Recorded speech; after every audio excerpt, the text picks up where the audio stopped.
Good morning, good afternoon, and good evening, everybody. Thank you for tuning into another Supatease video. And with this one, I've got the 9.1.5 Mage Tower Time Walking Guardian Druid Guide. So I'm going to be running you through my kill. It took me 90 attempts to do this challenge. These Mage Tower challenges are absolutely no joke. And I just wanted to run you through my strategy, my thoughts, and so that you can use those and apply them to your run and hopefully save yourself a lot of painful learning time throughout this process. In this specific run, I was running Balance Affinity. So it's very important to play Balance Affinity so that you can do the phase one with pretty much never having to interact with the stacking circle mechanic, which makes it a lot easier to manage. You can take it a lot slower and still get a lot of speed. So right off the bat, at the start of the fight, I like starting with a Star Surge, and I was also using a low-level trinket. I was using a trinket from Mechagon called the Cyclotronic Punch card. So I'll Star Surge, and then I will use my Punch card. And then this will do a tremendous amount of damage. I would definitely recommend, if you're really struggling, going out and getting this trinket. You can see I've already done such a big chunk of his health. And then you just want to apply your dots. The next thing is he's going to summon these Tormenting Eyes. You just want to Moonfire those once and then point your character in their direction. You can see that to the left of my character. When he casts Drain Life, you're going to go into bear form. You're going to interrupt while facing the eye. So turn your character. You can thrash one time on your way out. And this is what I mean by you don't really need to interact with the circle mechanic. As he begins to open the purple doors, you want to prioritize using Star Surge off cooldown and keeping dots up. When these purple doors open on both the far sides of the screen, you want to use Regrowth. And the main reason you're using Regrowth is to heal through the damage that he's done to you, but it will also aggro these purple things to you. Pay attention to the eyes that spawn, dot them with a Moonfire. If they're really awkward position, double dot them. That will safely get rid of them. I use Barkskin, and I jump into bear form, and I'm running Brambles, so Barkskin will do damage. And I position next to the orb. This way, when Netherstorm is about to finish, it's very important that you time this perfectly. You want the cast to finish, then CC it. And you can use that little yellow orb on the ground, or you can use your Disorienting Roar. You don't really need to be too frugal with the orbs on the ground. If you're using this strat, you're not going to have to really worry too much about saving them. Moonfire the eye in the back, kick Drain Life, thrash once on the way out, and face the eye. Now with the Infernals, I liked using Entangling Roots. This is the Guardian Druid challenge, but it's more like the Boomkin challenge, for at least phase one. So use Roots on the Infernal, and then just go back to casting. Prioritize Star Surge, cast Lunar Strike or Wrath based on whatever charges they are. So I have 2 charges of Lunar Strike. Let's get rid of those. Keep my dots up. Keep Roots going on the Infernal, because the Infernal is just going to burn down themselves. You don't really need to worry about them too much. And just keep your dots up. And get ready for the next purple form. Next purple gates. You can see the purple gates opening. So we're going to use Regrowth. We see an eye in the back. We're going to Moonfire that once. And that eye's in a great spot that we don't really need to double dot it. You can either use Sunfire or Moonfire, but you want to just be min-maxing your damage. So I even squeeze a Star Surge in here. And my main goal is that my Regrowth Hot's going to get aggro here, and I can use Frenzied Regen if I take too much damage. Now Drain Life's being casted. I'm too far away from Varus. So I'm going to use the orb here before the purple mobs have started casting. If you do this, you need to pay attention to the purple mobs. They will recast it right away. They will only stop recasting it if you do it perfectly CC'd. So you wait for them to finish right here, then you incap it. It has to completely finish. Then you can completely ignore them. You can just go back into Boomkin form and you can start doing damage to the boss again. They'll just die to dots and they'll be completely useless. As long as you've got a Thrash dot on them or a Moonfire dot on them, you can ignore them and just go back to DPSing the boss. You can see I got knocked by the Infernal. That's what happens when you get too close to them. If you use Wild Charge fast enough in bear form, you will charge right back onto the platform, so be really careful with that when you're near the Infernals. Here you can see an eye spawn behind me in a weird spot, so it might be better to double dot it, because I'd have to turn around and reposition. So I double dot. I tried to start healing myself up because he may cast Drain Life. I don't want to have to run in at low health. There's still an eye in the back, and that thing could mess with me later on. So repositioning to kill that eye while also kicking Drain Life is going to be the challenge here. Going into bear form, waiting for the Drain Life to get to the end. So I'm just min-maxing the time. Start to get out of the circle. Use Frenzied Regen. This will also get aggro on the purple guys. Pull them next to the orb, just in case there's a Drain Life, and just in case you really need to use it. So I could either use the orb here, or I can use Disorienting Roar right when this finishes casting. So Disorienting Roar. and then they will not cast it anymore. I can use Barkskin if I want to use Brambles to AoE them, but I could pretty much ignore these purple guys if I wanted to. Sometimes you're going to feel like you need to panic and you need to kill them, but if you CC that cast bar perfectly, you shouldn't need to. Here you can see if you don't face the eye, you get knocked. That was actually unintentional to get knocked. I was trying to get ready to get another kick on Drain Life because I thought that he was going to be casting it soon, and I took quite a bit of damage. Now, if you're running the Cyclotronic Trinket, this is where you need to weave it in right away. This is what's going to really squeeze you fast into phase 2 because you only want to have 2 Infernals, but you got to be careful about not being too low when you phase it. I would suggest just casting Regrowth at this point. You don't need to kill the eyes at the transition. They'll kill themselves, so they'll just disappear, and then you just want to cast Regrowth to heal yourself because your Frenzied Regions are so valuable. This thing saved me. I should have been knocked off. I wouldn't necessarily recommend trying to plan around standing with that thing behind you, but if you could stand with that little wall behind you, it will save you.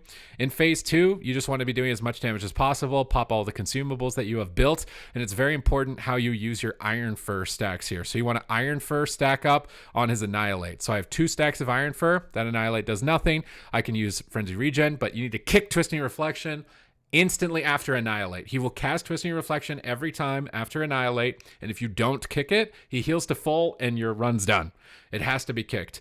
Then I reposition towards the orbs to try and heal myself up. You can see the Infernals are trolling me on that a little bit, but it actually ended up being a good thing because you don't really want to pick these orbs up until the purple guys get closer to Velen, and getting aggro from Velen can be stressful. You can use healing potions or Frenzied Regen, but just generally standing in their path. And then I stand near the orbs so that I can use the orbs to just CC them while they're casting Netherstorm, heal myself to full before the next Annihilate, and I still need to pay attention to the purple guys. Are they going to be casting or not? Because if they have enough health to cast here, I'm going to have to disorient them perfectly at the end of it. So I'm watching the Netherstorm. Are they going to die? Looks like they're going to die. Don't need to disorient. Annihilate number 2. Try to have 2 stacks of Iron Fur, and I generally Barkskin this because you want to be as high health as possible so you don't have to use the orbs before the purple guys come out. So using a Barkskin on the second Annihilate is a great idea. Keep your Thrash stacks up at 3. Keep doing your damage rotation, mangle and cooldown, swipe in between. But I sit on my Rage. Here these purple things spawn. You want to dodge them, but you can also just jump over and kind of push your character forward through them to get through them. But avoiding them completely can be better. But it's really important you save your Rage. So here, Velen might have the purple guys aggro to him, so you may want to use a health potion, but he didn't. And I'm just basically getting ready. He'll jump, and then he'll generally do Annihilate. Here I pick up the orb because I was panicked. That really wasn't necessary. But in this phase 2, you might start getting panicked. If you have 2 orbs up, you may want to get rid of one before it disappears. But now these guys are going to be in a little bit of an awkward position. They're kind of spread out, casting their Netherstorms in different locations. So I'm watching their health bars. Here comes the Annihilate. We use Incap. And this Annihilate, we have to use Survival Instincts before it finishes. So Survival Instincts with 2 Iron Furs, I still almost died. This is why you want to be closer to the orbs so you can pick them up as soon as they hit. I barely got into this. This is why consumables are important. You need to bring them. If I didn't have the 32 stamina to chest enchant from the auction house, I was basically dead right there. And now you got to get prepared for Twisting Reflection after the cast. So we're going to interrupt it. We're just going to keep cleaving the boss. We're getting ready for the next purple phase. And we have our Cyclotronic Trinket coming up in 28 seconds. That trinket's going to be very important for getting the kill in the future. But here come the purple guys. So we're going to pull him away from the orb. So hopefully he does his little jump puddle here away from him. So we pull him away right at the start of the gates. We have full Rage. We're going to start stacking our Iron Fur. We're getting ready for this Annihilate because we're not at full health. And we're going to have to use Barkskin. And we're going to have to use Survival Instincts if we're going to be able to survive it. So here comes the Annihilate. We're going to use Incap because Netherstorm is being casted. Or sorry, we're going to just Wall Skin it, and then we need to Incap. So those are the priorities. Annihilate gets Shield Wall, Incap the purple guys, and then pick the yellow ball up to heal yourself back to full and try and get as much damage as you can without standing in the green stuff because every single point of health is going to matter here. Now this is where it's tough. You are dead to the 5th stack. I have yet to see someone not die to the 5th stack. So your only way to survive this is to use Bash. This is going to crowd control Cruel and stop him from casting. And then I could combo that with the Cyclotronic Trinket. I think that I use a Cyclotronic Trinket here. And this is going to do about 8,000 damage of the remaining health that he has. You can see him going down quite rapidly. And then I've got a choice. He's going to kill me with the next Annihilate. I have no Frenzy Regens.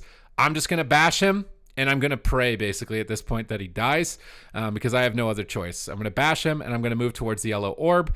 and I'm going to try and pick up the yellow orb and just do as much damage as I can and just keep him CC'd. Wild charge when you get knocked, pick up the orb, and do as much damage as you can because you are dead. If this 5th Annihilate hits you, you are dead. So you just need to be pumping all of the damage globals out. No more saving rage for Iron Fur. Dump everything into Maul. Spam out all of your damage. You are dead to this no matter what. And if you get him to this point, you still have a chance. I was very lucky that they started casting Netherstorm out of range of Velen. And my NPCs actually finished killing him for me, but you can see how tight that timer is. It is so incredibly tight. Like, I even died, and the few druids that I've seen that have done this also died in their pull. So this challenge is very difficult. From running through it and having done it, I liked that it was challenging, but my biggest critique to it would be that it seems like they have too much health in most of these mage towers. The last boss has just the tiniest bit too much health, so if they were to make a nerf to this, I would like to see maybe the smallest nerf to the amount of health that the bosses have, because I can see a ton of people struggling with this. Again, it took me 90 attempts. I was in a lot of pain running through this to try and get it done. Without this cyclotronic trinket, don't think I could have achieved it. So I've seen a lot of people going back and farming these old items to be able to achieve it. Would definitely say you should give it a shot.